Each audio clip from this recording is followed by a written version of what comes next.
মামুনখোয়া ইউনিয়নের চেয়ারম্যান হিসেবে বলতে চাই,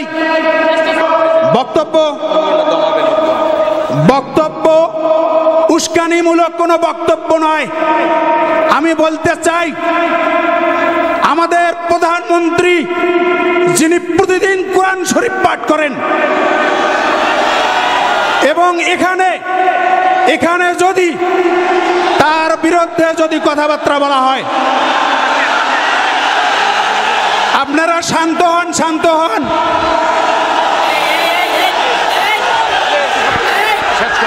আরে বিশ্বাস করি তো। আমি বলতে চাই,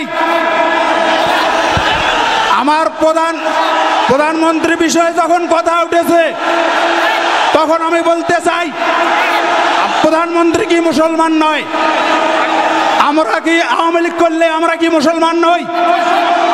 আমাদের বিরুদ্ধে, দেশের বিরুদ্ধে দেশদ্রোহী কোনো বক্তব্য এখানে চলিবে না। আপনারা সবাই শান্ত হন। আপনারা একজন দাঁড়িয়ে থাকবেন না। রাহমাতুল্লাহি ওয়া বারাকাতুহু। ইন্নাল হামদালিল্লাহ নাহমাদুহু ওয়া নুসাল্লি আলা রাসূলিহিল কারীম। আম্মা বা'দ। বসেন, আপনারা বসেন।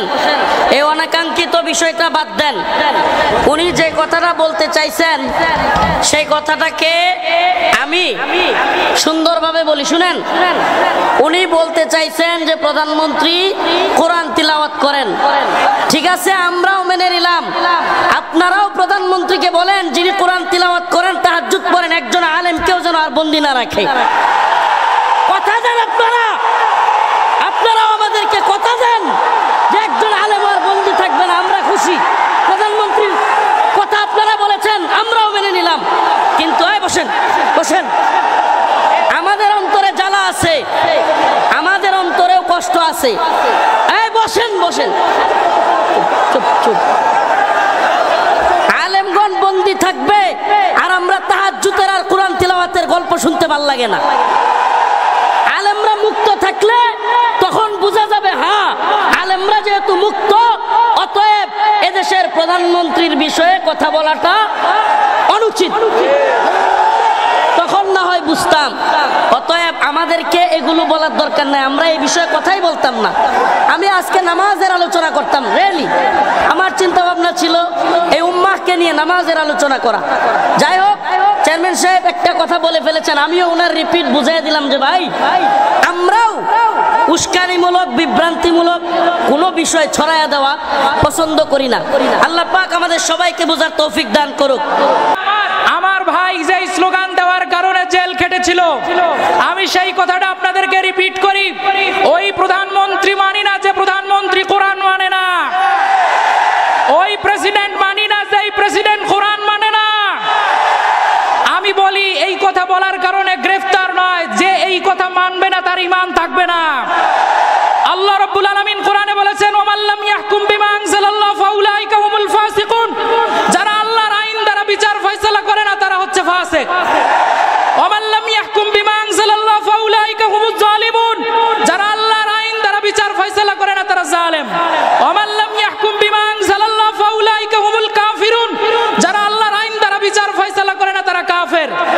সুতরাং আমরা মনে করি রফিকুল ইসলাম মাদানী ভাই যা বলেছেন তা এই দেশের 56,000 বর্গ মাইলের 17 কোটি মানুষের হৃদয়ের কথা বলেছেন। রফিকুল ইসলাম মাদানী ভাইকে গ্রেফতার করার পূর্বে গ্রেফতার করো আমাকে, রফিকুল ইসলাম মাদানী ভাইকে গ্রেফতার করার আগে গ্রেফতার করো এই বাংলাদেশকে। কারণ এই বাংলাদেশে আল কোরআনের আইন চালানোর জন্যই আমরা রক্ত ঘাম ছেড়ে দিচ্ছি। ইন্নাল হামদালিল্লাহ নাহমাদুহু ওয়া নুসাল্লি আলা রাসূলিহিল কারীম। আম্মা বা'দ। ক্বালা আল্লাহু তাবারাকা ওয়া তাআলা ফি কালামিহিল মাজিদ ওয়া ফুরকানিহিল হামিদ। আউযু বিল্লাহি মিনাশ শাইতানির রাজীম। বিসমিল্লাহির রাহমানির রাহিম। لتجدن أشد الناس عداوة للذين آمنوا اليهود والذين أشركوا. صدق الله مولانا العظيم وصدق رسوله النبي الكريم ওয়া নাহনু আলা যালিকা মিনাশ শাহিদিন ওয়াশ শাকিরিন ওয়ালহামদুলিল্লাহি রাব্বিল আলামিন। প্রিয় যুবক ভাইরা, দেখুন আপনারা কি আল্লাহ এবং তার রাসূলকে ভালোবাসেন? আল্লাহ এবং তার রাসূলের জন্য আলেমদের ভালোবাসেন? তাহলে আমি বলবো, দেখি তো একবারে চুপ করেন তো, এই বাঁশিটা আর বাজবে না। এই যুবক ভাই, কেউ বসার দরকার নাই, যে যেভাবে দাঁড়ায় আছেন মাশাআল্লাহ। এই যে একটু চুপ হয়েছে না, পরিবেশটা আমি চাচ্ছি একেবারে নরম থাকতে। আমি প্রথম থেকেই চাচ্ছিলাম, যেহেতু এত মানুষ আলহামদুলিল্লাহ যারা এই আয়োজনের পক্ষে কষ্ট করেছে, শ্রম দিয়েছে, তাদের জন্য দোয়া করেন। আপনারা কল্পনা করতে পারবেন আমি কি পরিমাণ কষ্ট করে আসছি। সেই জামালপুর শেরপুর, এই ভাই চুপ করেন, সেই জামালপুর শেরপুর পার হয়ে রৌমারী ঘাট পার হয়ে এরপরে 1 ঘন্টা 40 মিনিট নৌকায়, কিসে নৌকায়, এই রাতের বেলা ঠান্ডায়, রাতের বেলায় নৌকায় করে এসেছে আপনাদের এখানে। দ্বীনের প্রতি ভালোবাসা, এই উম্মার প্রতি দায়বদ্ধতা থেকে এখানে আসা, এত দূর আসা। অতএব আপনারা আমাদেরকে হতাশ করবেন না। আল্লাহর জন্য, দ্বীনের জন্য যেমন ভাবে জাগতে হয়, রাগ করতে হয়, জজবা দেখাইতে হয়, আবার কোরআনের জন্য, দ্বীনের জন্য প্রয়োজনে চুপ থাকতে হয়। প্রিয় ভাই, আমরা চাই এই দেশে সুস্থ শান্ত পরিবেশ থাকুক। দেশের মধ্যে অশৃঙ্খলা হোক, বিশৃঙ্খলা হোক, পরিবেশ ভয়াবহ হোক, এটা আমরা চাই? আমরা বিশৃঙ্খলা চাই? অশৃঙ্খলা চাই? প্রিয় ভাইরা আমার, আজকে এই অবস্থার পিছনে আল্লাহ পাক কোরআনে বলতেছেন, যাহারাল ফাসাদু ফিল বাররি ওয়াল বাহরি বিমা কাসাবাত আইদিন নাস। যেখানে আল্লাহ বলতেছেন যে এই জলে স্থলে যত ফাসাদ, যত সমস্যা, এগুলো আমাদের হাতের কামাই। আপনি আজকে যেই নেতা, যেই নেত্রী বা যাকে আপনি বোঝা মনে করতেছেন, যারে আপনি কষ্ট পাচ্ছেন, আপনি মনে করেন, মনে রাখবেন, আল্লাহ বলতেছেন এগুলো আমাদের পাপাচার এবং আমাদের অন্যায় জুলুমের ফলাফল। অতএব আমাদেরকে আগে ঠিক করতে হবে। আল্লাহ বলতেছেন কোরআনে, ইন্নাল্লাহা লা ইউগাইয়িরু মা বিকাওমিন হাত্তা ইউগাইয়িরু মা বিআনফুসিহিম। আল্লাহ পাক কোন জাতির নেতৃত্ব বলেন, কোন জাতিকে পরিবর্তন বলেন, আল্লাহ নিজে বলতেছেন ততক্ষণ করেন না যতক্ষণ না লা ইউগাইয়িরু মা বিকাওমিন হাত্তা ইউগাইয়িরু মা বিআনফুসিহিম, ততক্ষণ পর্যন্ত আল্লাহ পরিবর্তন করেন না যতক্ষণ না সে জাতি পরিবর্তন হয়।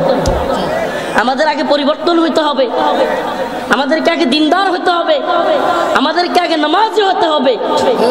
আমাদের আজ এই প্যান্ডেলের মধ্যে জনস্রোত, হাজার হাজার মানুষ, ফজরের নামাজে মসজিদে মানুষ পাওয়া যায়। এই অবস্থা থেকে আমাদেরকে বের হতে হবে। এখানে লক্ষ মানুষ চিল্লায়, আমরা বন্দি থাকলে তো আন্দোলন করবার 5 জনও পাই না।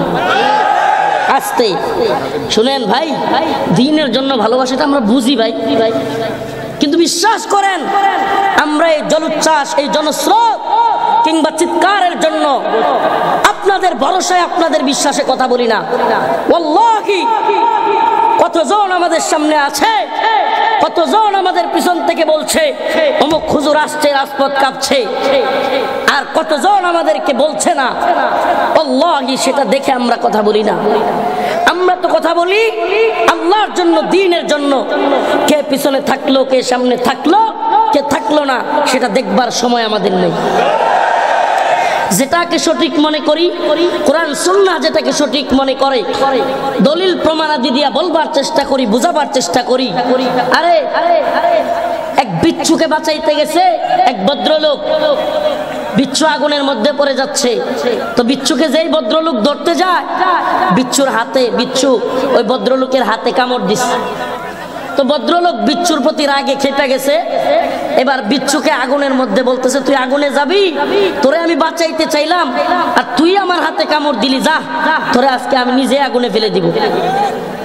এবার আরেকজন দেখে বলতেছে, ভাই আপনি করেনটা কি?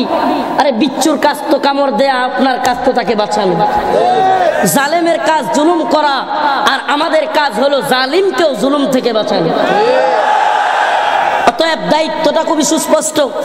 রাসূল সাল্লাল্লাহু আলাইহি সাল্লাম হাদিসের মধ্যে বললেন সাহাবায়ে কেরামকে, হে আমার সাহাবারা, তোমরা তোমাদের মাজলুম ভাইদেরকে বাঁচাও এবং তোমরা তোমাদের জালিম ভাইদেরকেও সহযোগিতা করো।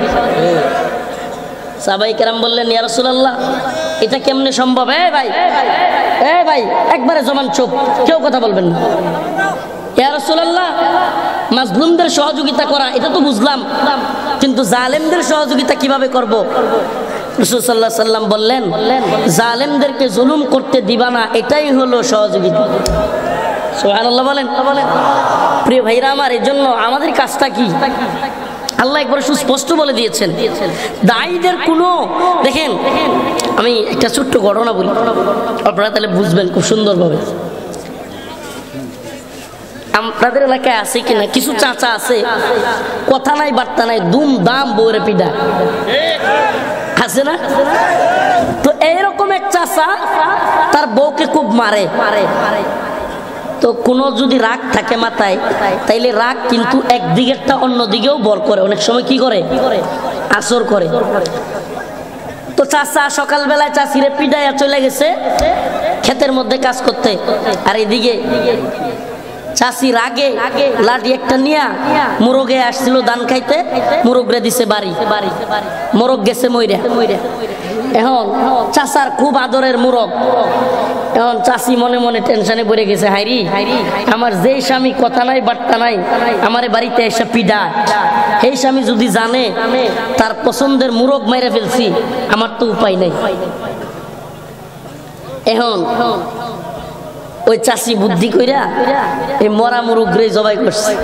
ঠিক করছে? মরা মুরগ জবাই কইরা রোস্ট বানাইছে। উদাহরণটা একটু বোঝার চেষ্টা করিয়েন। মরা মুরগ জবাই কইরা রোস্ট বানাইছে, রোস্ট বানায় রান্না করছে সুন্দর কইরা। যেই চাষি একদিন মারলে 5 দিন চাষার দিকে মুখ ফিরা থাকাইতো না, তাকানোর সিস্টেমই ভিন্ন হইতো। এখন মরা মুরগের রোস্ট রাইন্দা চাচা সুন্দর ক্ষেত থেকে বাড়িতে আসছে, চাচি গামছাটা নিয়ে গেছে, নিয়ে বলতেছে গোসল করে আসেন, সালাম দিছে। চাচা মনে মনে কয়, হাইরি আমি কি ভুলটাই না করতেছি, আমার কত ভালো বউডারে আমি হুদায় হুদায় মারি, এত মারি, তারপরে আমার বউ আমার এত আদর করে। হাই হাই, চাচার মনে এক ধরনের অনুশোচনা চলে আসছে। তো চাচা ওই ব্যক্তিকে, ওই তার বউকে বলতেছে, আহা তোমাকে আমি অযথাই মারি, তুমি আমার জন্য গামছা নিয়ে আসলা।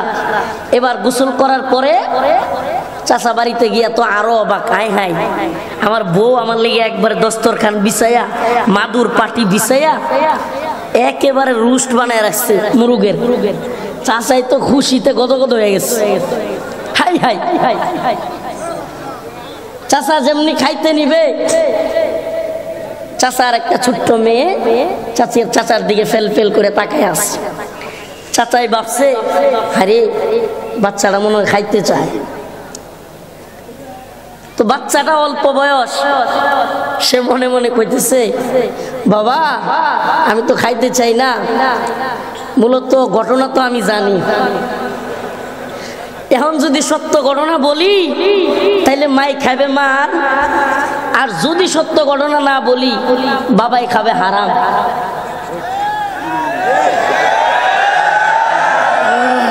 সত্য ঘটনা কইলে মাই খায়, না কইলে বাবাই খায়।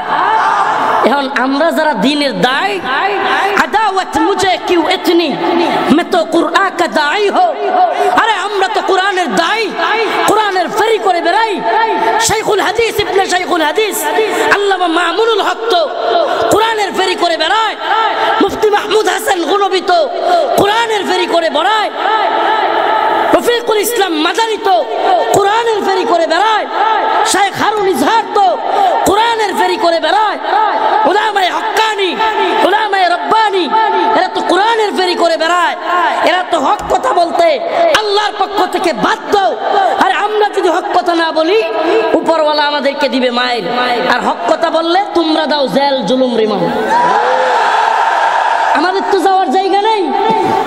আল্লাহ বলছেন ইন্নাল্লাযীনা ইয়াকতুমুনা মা আনজালনা মিনাল কিতাবি ওয়াল হুদা মিন বাদি মা বায়ান্নাহু লিন-নাসি ফিল কিতাব উলাইকা লা'নুহুমুল্লাহ ওয়া ইয়াল'নুহুমুল লা'iনুন।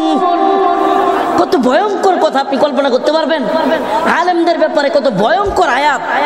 আল্লাহ বলতেছেন এই কোরআনে আমি যা অবতীর্ণ করেছি, ইন্নাল্লাযীনা ইয়াকতুমুনা, যারা তা লুকাবে, গোপন করবে, মিনাল কিতাবি ওয়াল হুদা মিন বাদি মা বায়ান্নাহু লিন-নাসি ফিল কিতাব, আমি এই কিতাবে মানুষের কাছে সুস্পষ্টভাবে দলিল প্রমাণাদি দিয়া যা পাঠাইছি, তারপরেও যারা গোপন করবে, উলাইকা ইয়াল'নুহুমুল্লাহ, তারা আল্লাহর পক্ষ থেকে লানত প্রাপ্ত, লানত পাবে, ওয়া ইয়াল'নুহুমুল লা'iনুন, সমস্ত লানতকারীরাও তাদের জন্য লানত করবে। তাহলে বলেন কোরআনকে লুকালে আমি আল্লাহর পক্ষ থেকে কি খাবো? আমার আখিরাত বরবাদ। আমার আখিরাত কি? আমার আল্লাহর সামনে জবাবদিহি করতে হবে। এখন দুনিয়াতেও হক কথা বলতে গেলে কত মানুষ বেজার হয়। মানে আমরা যাবো কোথায়? ওই যে বাচ্চাটা বললো যদি সত্য কথা বলি মাই খাবে মায়ের, সত্য কথা না কইলে বাবাই খাবে। আমাদের অবস্থা কি? যদি সত্য কথা বলি নিচে খাওয়া লাগে মায়ের, রিমান্ড, জেল, ফাঁসি, কেউ জেলখানায় মইরা বাইর হয়, কেউ এখনো জেলে থাকে। আর যদি না বলি তাইলে উপরে গিয়া কি খাইতে হবে? তাইলে এই নিচেরটা না খায়, নিচেরটা খায়া হইলেও উপরেরটা যদি ভালো থাকে আলহামদুলিল্লাহ। কি বলেন? নিচে মায়ের খায়াও যদি নিচের জিন্দিগি আর কি, এই যাওয়ার পথে রোড অ্যাক্সিডেন্টে মারা যেতে পারি, আল্লাহ না করুক। এই জীবনের কোনো গ্যারান্টি নাই চেয়ারম্যান সাহেব বা আমরা কেউ এই চেয়ার থেকে উঠে যেতে পারবো এই ভরসা আছে? তাইলে আচ্ছা বলেন, পৃথিবীর কোন নেতা নেত্রী, পৃথিবীর কোন সুপার পাওয়ার বা কাউকে খুশি করলে আমি কি 1 মিনিট, 1 ঘন্টা, 1 দিন বেশি বাঁচতে পারবো? আমি কি বুঝাইতে পারতেছি না? 1 দিন বেশি বাঁচতে পারবো? পৃথিবীর সমস্ত বুদ্ধিজীবীরা মিলে, জ্ঞানীরা মিলে, সমস্ত মেডিকেল সায়েন্টিস্টরা মিলে, সকলে মিলে যদি গবেষণায় বসে, তারপরেও কি আমার হায়াত 1 দিন বাড়াতে পারবে? তাহলে যদি নাই পারে তাহলে এদেরকে ভয় পায় লাভ আছে? ভয় করবো কাকে? লাতাজিদান্না আশাদ্দান্নাস আদাওয়াতাল লিল্লাযীনা আমানুল ইয়াহুদ ওয়াল্লাযীনা আশরাকু। আমি আয়াতে কারিমা তিলাওয়াত করেছি, অল্পতেই শেষ করতেছি কথা। অনেক লোক হয়েছে, গলা বসে গেছে, গলা ব্যথা পাচ্ছে, চরম ব্যথা। বলেন লাতাজিদান্না আশাদ্দান্নাস আদাওয়াতাল লিল্লাযীনা আমানুল ইয়াহুদা ওয়াল্লাযীনা আশরাকু। মানুষদের মধ্যে, লোকদের মধ্যে, ইমানদারদের ক্ষেত্রে, মুসলমানদের ক্ষেত্রে সবচেয়ে বেশি তোমরা শত্রুতা পোষণকারী হিসেবে পাবে আদাওয়াতাল লিল্লাযীনা আমানুল ইয়াহুদা ওয়াল্লাযীনা আশরাকু। শত্রুতা পোষণকারী হিসেবে মানুষদের মধ্য থেকে মুমিনদের সবচেয়ে কঠিন শত্রু হিসেবে আল্লাহ বলতেছেন, এক হলো ইহুদি আর এক হলো মুশরিক। এই দুই দলকে তোমরা পাবে। এই 2 দলের মধ্যে আপনি দেখেন গোটা পৃথিবীতে আজকে শত্রুতা পোষণকারী মুসলমানরা সবচেয়ে বেশি নির্যাতিত, নিপীড়িত যেই 2টা ভূমিতে, একটা হলো ফিলিস্তিন, একটার নাম কি, আর একটা হলো কাশ্মীর। আপনি বলেন ফিলিস্তিনে মুসলমানদেরকে মারতেছে এরা কোন ধর্মের? ইহুদি। তাহলে আল্লাহ পাক তো সেই কোরআন নাজিলের সময় বলেছে যে ইহুদিরা মুসলিমদের কঠিন শত্রু হবে। আরেকটার নাম বলেছে মুশরিক। আপনি বলেন বর্তমান পৃথিবীতে সবচাইতে বেশি আঘাতপ্রাপ্ত ফিলিস্তিনের পরে কাশ্মীর। এই কাশ্মীরের অবস্থাও ভয়াবহ। প্রিয় ভাইরা আমার, বন্ধুগণ আমার, তো ফিলিস্তিন আর কাশ্মীর, এক জায়গায় ইহুদিরা মারতেছে, আরেক জায়গায় কাশ্মীরে মারতেছে মুশরিকরা। প্রিয় ভাইরা, অতএব এই শত্রুদের ব্যাপারে, মুসলিমদের শত্রুদের ব্যাপারে খুব সাবধান থাকা লাগবে। নিজেরা উম্মার মধ্যে ফাটল তৈরি করা যাবে? আমার কথা শুনেন, নিজেরা ফাটল তৈরি করা যাবে ইহুদি খ্রিস্টানদের বিরুদ্ধে, মুশরিক পত্তলিকদের বিরুদ্ধে, যারা আমাদের শিক্ষা ব্যবস্থায় তৃতীয় শ্রেণীর পাঠ্যপুস্তকের মধ্যে দুর্গার ছবি দিয়ে দেয়। আমাদেরকে এদের বিরুদ্ধে ঐক্যবদ্ধ হতে হবে। যারা আমাদের ফিলিস্তিনে হাজার হাজার মুসলিমদেরকে হত্যা করতেছে, আমাদেরকে এদের বিরুদ্ধে ঐক্যবদ্ধ হতে হবে। উম্মার মধ্যে ফাটল তৈরি করে, এই মতবাদ সেই মতবাদ তৈরি করে আমাদের বিভ্রান্তির মধ্যে পড়া যাবে, উম্মাকে ফাটল তৈরি করা যাবে। প্রিয় ভাইরা, গভীর ষড়যন্ত্র চলতেছে এই ভূখণ্ডের মুসলিমদেরকে নিয়ে। এই ভূখণ্ডের মুসলিমরা স্বাধীন নামের পরাধীনতার শৃঙ্খলে আবদ্ধ এক ভয়াবহ ষড়যন্ত্র। আমাদের কাঁটাতারের বেলায় শুধুমাত্র ফেলানির লাশ নয়, আরো অসংখ্য ফেলানির লাশ ফেলে দিয়ে আমাদের ঢাকার রাজধানীতে এসে বলা হয় আমাদের সীমান্তে আমাদের বিটিভির জওয়ানদেরকে হত্যা করে বিএসএফ প্রধান ঢাকায় বসে দম্ভ আর অহংকার করে বলে কাঁটাতারের বেলায় যারা মারা যায় এরা নাকি অপরাধী। আমাদের জানতে মনে চাই কারা অপরাধী কারা অপরাধী না, সেটা নির্ণয় করার জন্য বাংলাদেশ এবং ইন্ডিয়ার আদালত আছে কি নাই? যদি আদালত থাকে, আপনি সীমান্তে গুলি করে হত্যা করে তাকে অপরাধী বলবার কে? আপনাকে এই সাহস কে দিল? মূলত দালাল আর চাটুকার নেতাদের কারণে এরা এত বড় দম্ভ অহংকার নিয়ে চলে। আজ এই উত্তরবঙ্গের মানুষ একটু বৃষ্টি হতে না হতে বন্যায় হাহাকার হয়ে যায়। এই উত্তরবঙ্গের মানুষ যখন পানির প্রয়োজন তখন পানি পায় না, মরুভূমির মতো অবস্থা হয়ে যায়। যেন বলবার কেউ নাই, শুনবার কেউ নাই। আমাদেরকে উদারতার সবক দেখানো হয়, বন্ধুত্বের সবক শোনানো হয়, তাহাজ্জুদের গল্প শোনানো হয়। আমাদের অবাক হয়ে যায় আমরা এ ভূমির মানুষের, এ জাতির মানুষের যারা প্রতিনিধিত্ব করে না, যাদের কাজই হলো পেট আর পকেট আর ক্ষমতার দান্দা। এক দলের হালত কি, যে করেই হোক ক্ষমতায় টিকে থাকতে হবে, আরেক দলের হালত কি, যে করেই হোক ক্ষমতায় যেতে হবে। মনে করেন না এটা চেঞ্জ হলেই মনে হয় খুব শান্তি চলে আসবে। অবস্থা জানেন না, অবস্থা জানেন না। প্রিয় উম্মাহ, প্রিয় জাতি, আল্লাহি বিল্লাহি তাল্লাহি, তোমাদেরকে যদি প্রকৃত কেউ ভালোবাসে, এই উম্মার আলেম সমাজ তোমাদেরকে ভালোবাসে। তোমাদের দুর্যোগে দুর্বিপাকে, তোমাদের বিপদে মুসিবতে এই উম্মার আলেমগণ তোমাদের কাছে ঝাঁপায়া পড়ে। বন্যায় তোমরা দেখো উলামায়ে কেরাম ত্রাণ নিয়ে তোমাদের কাছে হাজির। কি সত্য না মিথ্যা? বিভিন্ন দুর্যোগে দেখো উলামায়ে কেরাম তোমাদের কাছে হাজির। অতএব তোমাদেরকে বলবো, সতর্ক হও, সতর্ক হও। কারো কথাই কান দিয়ে অতি উৎসাহী হয়ে আমাদের যেমন কিছু করা চলবে না, তেমনি ভাবে একেবারে বেখবর হয়ে গেলেও চলবে, সজাগ থাকা লাগবে। প্রিয় উম্মাহ, প্রিয় জাতি, আমরা তোমাদের কথা বলি, আমরা আল্লাহকে ছাড়া সুবহানাল্লাহি ওয়া বিহামদিহি। আরে কেমন আল্লাহ, কেমন রব, যিনি ছিলেন, আছেন, থাকবেন। আমাকে দেখাও পৃথিবীর কোন নেতা নেত্রী, শায়েখ, পীর কিংবা কোন সুপার পাওয়ার ছিল, আছে, থাকবে?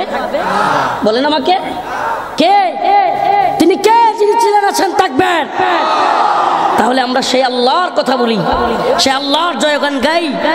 শত্রু মিত্র চেনো। আজ পাঠ্যপুস্তকে শিক্ষা কারিকুলাম নিয়ে ভয়াল ষড়যন্ত্র চলতেছে। আজ আমাদেরকে বন্ধুত্বের নামে শিকল পরানোর চেষ্টা করা হচ্ছে, গোলামির জিঞ্জির পরানোর চেষ্টা হচ্ছে। অলরেডি পরিয়েও ফেলছে একদল দালাল চাটুকার, এদের গোলামি মাইনে নিছে। শুনেন, নেতারা গোলামি মানতে পারে, ইতিহাস সাক্ষী। মুফতি আমিনী রহমাতুল্লাহ আলাইহি বলেছিলেন যে নেতারা কারো গোলামি মানতে পারে, দালালি করতে পারে, কিন্তু জনগণ এবং ছাত্ররা কখনো দালালি করে না। নেতারা গোলাম হইতে পারে, নেত্রীরা গোলাম হইতে পারে, কিন্তু জনগণ এবং যুবকেরা কখনো দালালি করে না।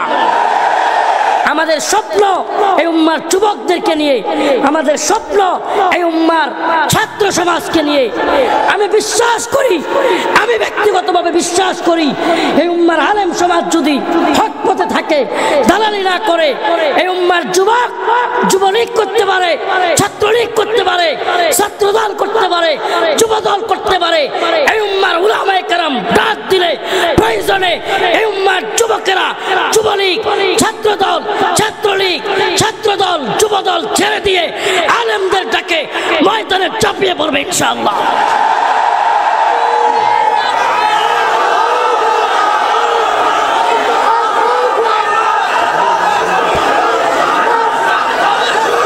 আমরা বিশ্বাস করি একথা, আমরা বিশ্বাস করি এই উম্মার কল্যাণের কাজ করবার চেষ্টা করি। শুনেন, এই হক কথাগুলো, এই আওয়াজগুলো শুধুমাত্র মাহফিলের প্যান্ডেলে জজবা তৈরি করবার জন্য নয়। ও প্রিয় উম্মাহ, সজাগ হও। তোমাকে আমাকে মেরে ফেলবে, তবু আমাদেরকে মুখে হাসি দিয়ে বলতে হবে, হ্যাঁ আমরা খুব ভালো আছি। তোমাকে আমাকে বন্যার বানে বাসা দিবে, মায়ের সামনে সন্তানের লাশ ভাসবে, তবুও বলতে হবে আমাদের বড় উন্নয়ন হচ্ছে। তোমাকে আমাকে এই অবাক করা কথাগুলো শুনতে হবে। প্রিয় ভাইরা আমার, এজন্য বলি, এ জাতি কবে সজাগ হবে, কবে সজাগ হবে? আরে এতই যদি বন্ধুত্ব, আমাদের তিস্তার পানি কোথায়? আমাকে বলেন, এতই যদি বন্ধুত্ব, আমাদের তিস্তার পানি কোথায়? আমরা এখনো পানি পাই না কেন? এতই যদি বন্ধুত্ব, যখন পানি দরকার তখন না দিয়া, যখন এই এলাকার মানুষের একটুও পানির দরকার নাই তখন পানি দিয়া এই বানবাসী মানুষকে বাসায় দেওয়া কেন? এজন্য বলি, আমাদেরকে বন্ধুত্ব শেখানোর দরকার নাই। বাণিজ্য চলবে, বন্ধুত্ব চলবে, ঠিক আছে মেনে নিলাম, কিন্তু মনে রাখবেন বন্ধুত্ব হয় 50-50। আপনারা 100 ভাগ আমাদেরকে মারবেন, কাটবেন, আর বলবেন হা হা কত বড় বন্ধুত্ব। আমাদেরকে হাস্যকর জাতি বানাতে চায় এরা। আমরা হাস্যকর জাতি নই, আমরা বীরের জাতি। মুসলিমরা কিসের জাতি? বীরের জাতি। আমরা শাহজালাল মুজাররাদে আমিনীর সন্তান, আমরা মুফতি আমিনীর সন্তান, আমরা শাইখুল হাদিসের সন্তান। আমরা মরতে জানি, শাহাদাত বরণ করতে জানি, কিন্তু দালালি করতে জানি না।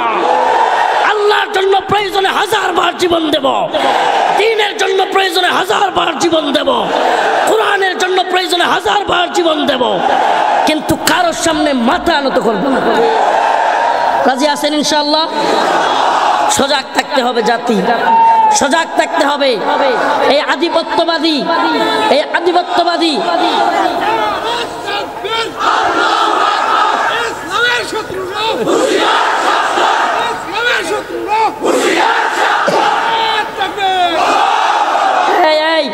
সতর্ক করে দেই, এই গতানুগতিক আঞ্চলিক রাজনীতি নিয়ে মারামারি করবেন না। কথা বুঝার চেষ্টা করেন। সাম্রাজ্যবাদী আধিপত্যবাদীরা কত উপরের জায়গায় বয়াল থাবা ফেলছে, জানিও না কিছু, আপনারা জানেনও না।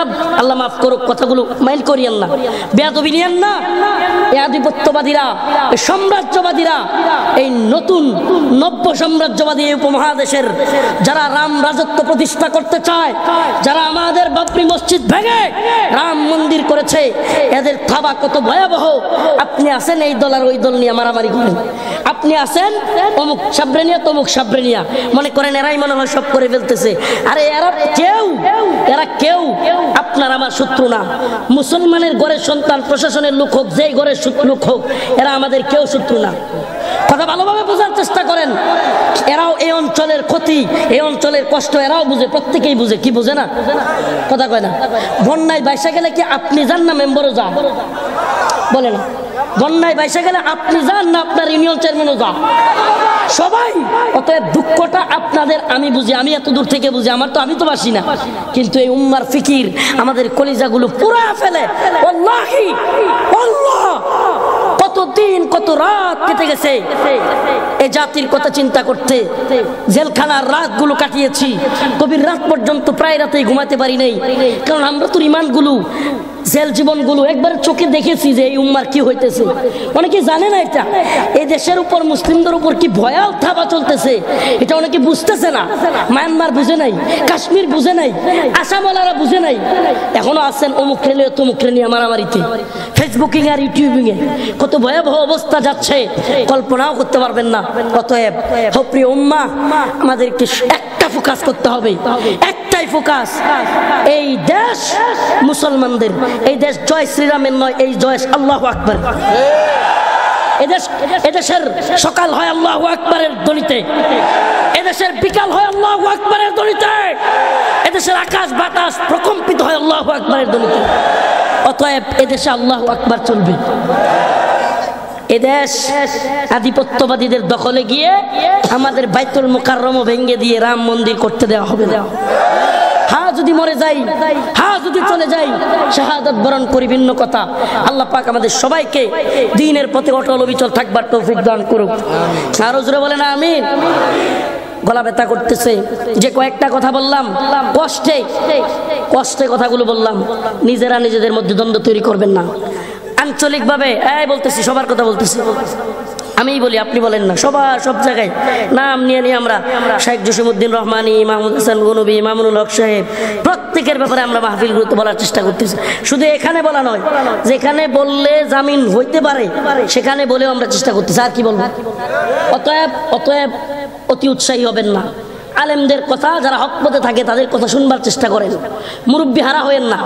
একেবারেও যারা হক কথা বলে, হক পথে চলে, অন্তত তাদেরকে মাইনাস করবার চেষ্টা করিয়েন না। আল্লাহ বুঝার তৌফিক দান করুন। আরো জোরে বলেন আমিন।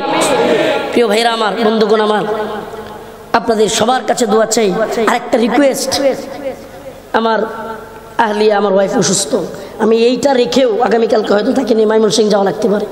কথাটা কেন বলতেছি, যে আমি এই রাত্রে আবার ট্রলারে করে পার হবো, আবার বাড়িতে যেতে হবে আমাকে। অতএব দয়া করে আমাকে ভিড় না করে আমাকে যাওয়ার জায়গা দিবেন।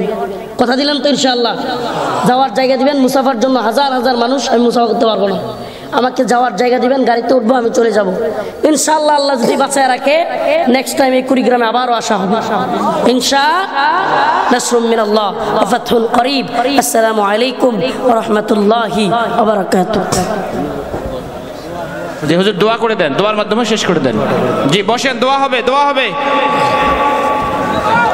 الحمد لله رب العالمين الرحمن الرحيم مالك يوم الدين إياك نعبد وإياك نستعين اللهم ارزقنا شهادة في سبيلك اللهم ارزقنا شهادة في سبيلك اللهم ارزقنا شهادة في سبيلك أي الله يا أرحم الراحمين আপনি আমাদের গুনাহগুলিকে maaf করে দেন اللهم انصر الإسلام والمسلمين اللهم انصر الإسلام والمسلمين আল্লাহ আপনি আমাদের গুনাহগুলিকে maaf করে দেন আপনি আমাদের দোয়াকে কবুল করে নেন আল্লাহ ফিলিস্তিনের মুজাহিদদেরকে কবুল করেন ফিলিস্তিনের মুসলমানদেরকে হেফাজত করেন হে আল্লাহ শাইখুল হাদিস আল্লামা মামুনুল হককে মুক্তি দেন মুফতি মাহমুদ হাসান গনবী ভাইকে মুক্তি দেন আল্লাহ শেখ জসিমউদ্দিন রহমানীকে মুক্তি দেন মুফতি ফখরুল ইসলামকে মুক্তি দেন হে আল্লাহ সকল আলেমদেরকে মুক্তির ব্যবস্থা করেন হে আল্লাহ সৌদি জালিমের কারাগারে বন্দী শেখ খালিদার রশিদ ফাকাল্লাহু আসরাকে মুক্তি দেন হে আল্লাহ শেখ আব্দুল আজিজ